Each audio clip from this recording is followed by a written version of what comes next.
Ma prochaine invitée, c'est Mme Lola Vidal, qui est agente en mobilité internationale. Vous commencez à être un habitué de chez nous, oui. Lola. Bonjour. Oui, bonjour. Ça va bien? Oui, ça va et vous? Lola, d'abord, moi, j'aimerais ça parce que ça fait plusieurs fois que vous venez nous voir. Agente en mobilité internationale, qu'est-ce que c'est exactement? C'est quoi votre travail? En fait, mon travail, c'est en amont de trouver des candidatures pour les entreprises, pour pallier le manque de main-d'œuvre. Donc, aider les entreprises à recruter à l'international sous un programme spécifique qui est Expérience Internationale Canada, qui permet en fait aux entreprises de recruter des personnes entre 18 et 35 ans qui sont rapidement disponibles au Canada. Les démarches d'immigration prennent 2 mois environ. Et c'est à moindre coût pour les entreprises parce que ça leur coûte que 230 $. Donc, il y a ça. Il y a également le fait de faire en sorte que les personnes qui veulent venir immigrer au Canada choisissent notre région plutôt qu'une autre. Puis, je fais de la gestion de projet pour tous les projets qui permettraient justement de pallier le manque de main-d'œuvre, donc créer des partenariats à l'international, envoyer nos jeunes à l'international. Puis, il y a une véritable volonté, en fait, de la MRC de s'ouvrir à l'international. Donc, c'est par moi que ça passe. OK.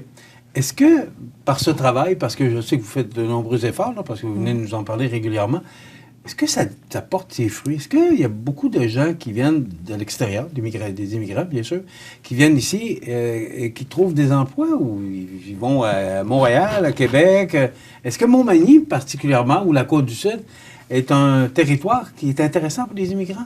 Alors, c'est intéressant pour les immigrants parce qu'au niveau de l'immigration canadienne et notamment québécoise, il y a une réelle volonté de régionalisation.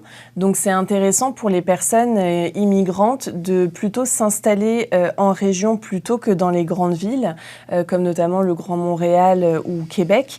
L'intégration est plus facile? L'intégration est plus facile, c'est vrai. Nous, on a beaucoup de retours de personnes qui ont commencé par Montréal, par exemple, puis qui veulent se régionaliser parce qu'en fait, au niveau de l'intégration, en effet, c'est plus facile. Mais c'est aussi au niveau de la résidence permanente, c'est plus facile pour des personnes qui se sont installées en région que des personnes qui ont décidé de rester dans des grandes villes. Aujourd'hui, vous venez nous parler de professionnels. Là. C'est un partenariat avec un lycée professionnel français délivrant des formations dans les domaines de l'agriculture et des services d'aide à la personne. C'est 4 enseignants de ce lycée qui viendront nous rendre visite du 1er au 9 octobre. Là, on touche l'agriculture parce que dans d'autres visites que vous êtes venus nous parler, c'était plus au niveau manufacturier, mais là, c'est l'agriculture. Pourquoi l'agriculture?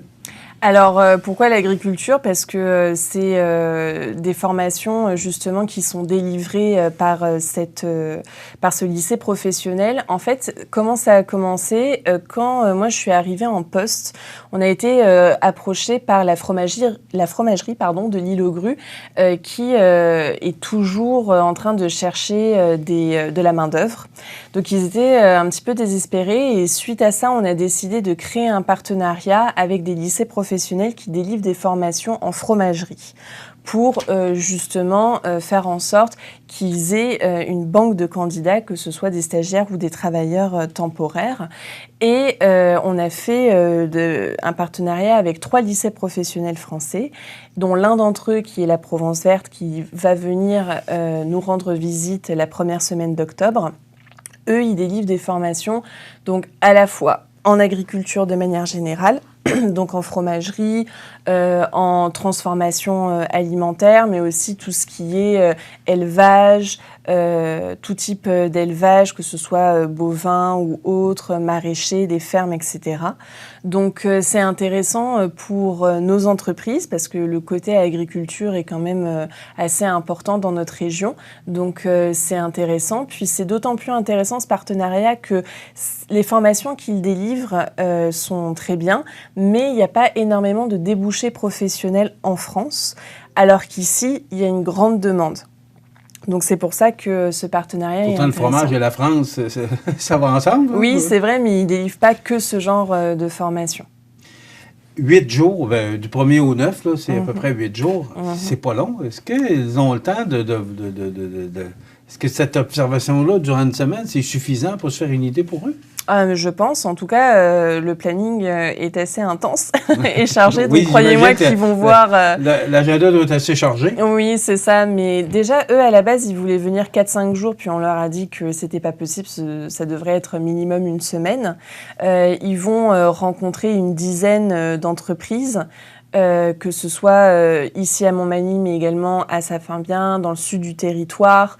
Donc, ils vont vraiment voir la région. Ils vont voir des entreprises qui sont issues de l'agriculture, mais qui sont également des entreprises de services à la personne. Et ils vont faire des activités de découverte du territoire. Donc oui, une semaine, c'est court, mais ça dépend comment vous le vivez. Puis là, ça va être intense. Puis ils vont avoir en tout cas une bonne idée de ce que c'est. Bon, ces gens-là viennent ici, des gens d'un lycée professionnel, mais est-ce que nous, on va y aller faire un tour, voir comment eux, ils fabriquent leur fromage ou...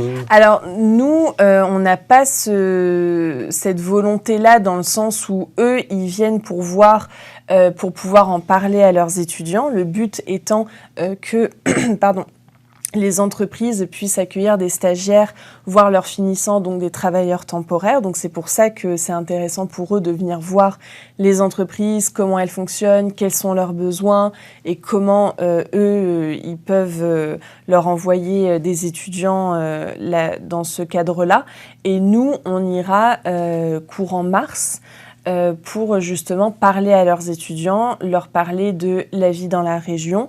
Puis ils auront déjà entendu leurs enseignants et leur expérience, leur parler des opportunités professionnelles et des entreprises de la région. On manque de monde, mais on sait que c'est international. La pénurie de main-d'œuvre est mondiale. Moi, elle est très canadienne. Est-ce que eux, en France, vivent la même situation que nous? C'est moins pire? Ah non, mais c'est la pénurie de main-d'œuvre, c'est quelque chose de très canadien. En France, il n'y a pas de pénurie de main-d'œuvre. Au contraire, ouais, il y a beaucoup trop, justement, de travailleurs par rapport aux offres d'emploi et aux opportunités professionnelles. Donc, c'est pour ça que c'est intéressant de faire un partenariat avec la France. Probablement que c'est la question que les gens se sont posées, parce que s'il y a une pénurie de main-d'œuvre en France, comment eux peuvent venir ici, peuvent peut-être nous envoyer du monde, alors que déjà, eux vivent ça. Donc, il n'y a pas de pénurie de main-d'œuvre. La pénurie de main-d'œuvre est très canadienne. Il n'y a pas énormément de pays. Il peut y avoir des secteurs d'activité dans lesquels il y a une pénurie de main-d'œuvre, pas parce qu'il manque de travailleurs, mais parce que les conditions de travail avec la Covid ont fait que beaucoup de gens, notamment dans la restauration par exemple, se disent non, en fait, on ne veut plus se tourner vers ces métiers-là, puis on va se tourner vers d'autres métiers, d'autres formations. Donc, mais sinon, il n'y a pas de pénurie de main-d'œuvre comme on peut le connaître ici au Canada. Parlez-nous un peu de l'agenda pendant 8 jours. Ils font quoi? Ils vont aller à l'Île-aux-Grues, bien sûr, parce qu'on sait, cette fromagerie-là est notre fierté dans notre région, mais ils vivent difficilement le manque d'employés. Parlez-nous d'un agenda de ces gens-là qui vont venir ici. Qu'est-ce qu'ils font pendant une semaine? Alors, pendant une semaine, comme je disais tout à l'heure, ils vont visiter des entreprises. Donc, du lundi au vendredi, ils vont visiter des entreprises sur tout le territoire, donc que ce soit ici à Montmagny ou dans le sud. C'est pas que la fromagerie de l'Île-aux-Grues. Non. Il y a la coop, service à domicile, il y a l'ABCD au plateau, il y a probablement la Maison des Jeunes et le Carrefour Jeunesse Emploi, il y a des fermes, beaucoup de fermes, il y a le bistrot d'érable également. Donc, il y a plusieurs entreprises, que ce soit du domaine de l'agriculture et du service à la personne, qu'ils vont visiter, avec lesquels ils vont pouvoir établir un contact pour justement commencer à opérer cet échange de stagiaires et de travailleurs temporaires, enfin en tout cas cet accueil de stagiaires et de travailleurs temporaires. Mercredi, on va passer la journée à l'Île-aux-Grues. Donc on va en profiter le matin pour rencontrer le personnel de la fromagerie, et l'après-midi, on va leur faire visiter l'île. Et puis comme ça jusqu'au samedi. Puis le dimanche, lorsqu'ils vont arriver, ils vont arriver le samedi soir. Le dimanche, on va leur faire visiter la ville, Berthier-sur-Mer, etc. pour qu'ils aient une petite idée. Puis leur dernier week-end, ils vont le passer dans le sud du territoire. Et le dimanche, ils vont probablement visiter la ville de Québec avant de repartir. Quelle est la suite des choses? Quand ils repartent, il y a un suivi qui doit se faire, parce que c'est quand même dispendieux, ce genre d'échange-là. Quelle est la suite des choses par rapport à... vous établissez un contact avec ces gens-là, mais il faut que vous gardiez un contact avec eux Bien à partir sûr. du moment où ils quittent. C'est quoi? Est-ce que vous voyez du positivisme? Parce que c'est pas la première fois que vous faites ça, donc ça veut dire que c'est payant. Bien sûr. Payant, je le dis. Oui. On comprend dans quel sens je le dis, là, mais Bien sûr. il faut croire que c'est bon de faire ces échanges-là. Comment vous établissez le contact après le suivi de ces rencontres-là? Au niveau du suivi, donc déjà le vendredi après-midi, on va faire un compte-rendu pour voir justement avec quelle entreprise c'est vraiment intéressant, puis on peut vraiment aller de l'avant, parce que le but, c'est aussi de voir en termes de besoins qu'est-ce qu'on peut faire. Puis à partir de ce moment-là, il y aura un suivi qui sera fait pour la mise en place, justement. Je pense qu'on aura un petit peu plus de détails quand ils seront ici et qu'on aura vu ça, mais on pourra déjà lister les entreprises avec lesquelles on peut coopérer sur le moyen long terme. Et à ce moment-là, moi, je serai la personne qui sera entre les entreprises et les enseignants de la Provence verte. En tout cas, on a un contact commun vraiment courant depuis bientôt 1 an maintenant. Donc, ce ne sera pas un problème. Puis, on repart en mars également. Le fait de se voir au moins une fois par an, ça permet aussi de solidifier ce partenariat. Est-ce que vous pouvez mesurer toutes ces démarches-là? Bien sûr, on peut les mesurer. On peut les mesurer dans le sens où on voit qui vient. Donc, à un moment donné, il y aura bien des stagiaires, il y aura bien des travailleurs temporaires qui vont venir s'installer chez nous. Donc ça, c'est totalement quantifiable. Après, bien sûr, il nous faut du temps. En tout cas, nous, on a un objectif que ça débute dès 2023. Il n'y a pas de raison. Les démarches d'immigration sont censées être assez rapides. Donc, dès 2023, on commencera à avoir des stagiaires, des travailleurs temporaires qui vont venir. Et ça, c'est des données qui sont très clairement quantifiables. OK. Et ces gens-là, on va travailler fort pour les garder ici? Ben oui. Oui. Parce que du côté de la France, si on perd des gens, si on enseigne à des gens puis ils viennent s'installer ici, il n'y a pas un danger pour eux? Un danger dans quel sens? De perdre ou de vivre les problèmes de main-d'œuvre que nous, on vit actuellement? Ah, eux, ils n'auront pas de problème de main-d'œuvre parce que c'est eux la main-d'œuvre. Oui. Donc, ils ne vont pas avoir de problème. Au contraire, ils vont avoir plein d'opportunités professionnelles, plein d'occasions de se former, puis d'avoir une belle qualité de vie et de potentiellement s'installer ici. Donc, et puis, même s'ils décident de revenir en France, parce qu'ils sont quand même jeunes... C'est un peu ça l'inquiétude de dire, est-ce qu'ils vont rester ces Français-là? Mais ce n'est pas une inquiétude parce que même s'ils décident de repartir en France, ça va être des ambassadeurs de la région de Montmagny. Donc, le but, c'est qu'ils passent, et moi, j'ai aucun doute sur le fait qu'ils aient de belles expériences, qui rentrent en France et qui disent, voilà, moi j'ai eu cette expérience au Québec, on est allé à Montmagny, c'était super, il y a telles opportunités, il y a ci, il y a ça, puis ils en parlent chez eux, puis une personne, elle en parle à une dizaine, et puis ces gens-là vont venir. Donc en fait, même s'ils repartent, il y aura de toute façon, je suis sûre, une rotation, et ils amèneront d'autant plus de gens par la suite.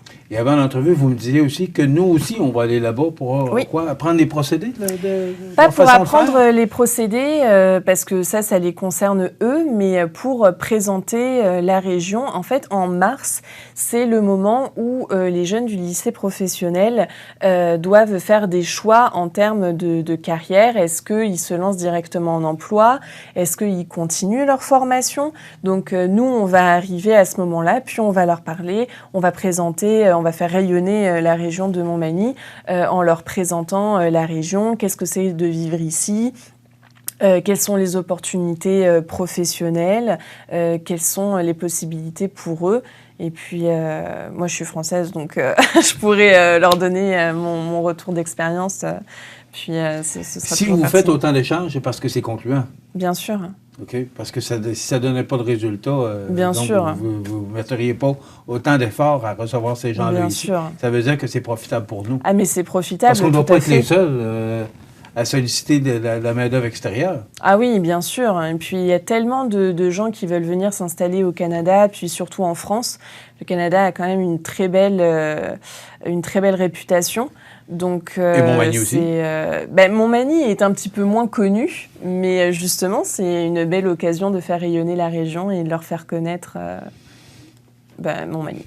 Donc, c'est du 1er au 9 octobre prochain. Exactement. C'est de mettre en contact avec les entreprises agricoles et organismes de services à la personne prêts à accueillir des stagiaires ou des travailleurs avec leurs finissants. Donc, c'est une belle démarche. Est-ce qu'il y en a d'autres à prévoir?